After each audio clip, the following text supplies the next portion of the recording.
ka-happiness! This is Carla T, and for today's vlog, I'm gonna show you how do I cook a spicy beef steak. So, let's get started!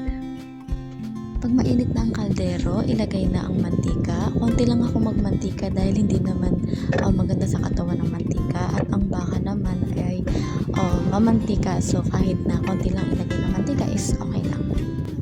Then sinunod ko ng ihulog ang bawang at sibuyas. Halo-haloin lang hanggang ito ay mag-brown. Then pag nag-brown na ang sibuyas at bawang, pwede nang ihulog ang baka. Then haluin hanggang sa makita natin na naluluto na siya. Ayan, lutuin lang natin mabuti. Then kapag nakikita natin na naluluto na yung baka, pwede na tayo maglagay ng sabaw. Ako inuuna ko ilagay yung sabaw para matatansya ko kung gano'ng karami yung gusto ko na sabaw. Kasi ako gusto ko masos talaga. Karamihan sa mga beef steak is konti lang yung sarsa niya. But yung akin is masabaw kasi gusto ko talaga, mahilig ako sa sabaw yun. And then naglagay na ako ng toyo, pati yung piniga kong kalamansi. Naglagay na rin ako ng paminta. At kapag kumukulo na siya, pwede nang ihulog ang white onion.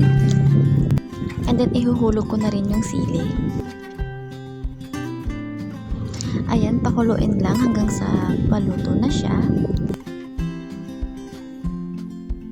Ayan, luto na at titikman na natin ang aking luto. Ang ginamit ko palang baka is beef strip, so para madali siyang maluto.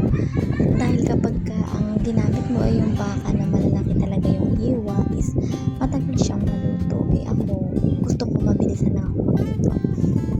Masarap at malambot. So, kain po tayo.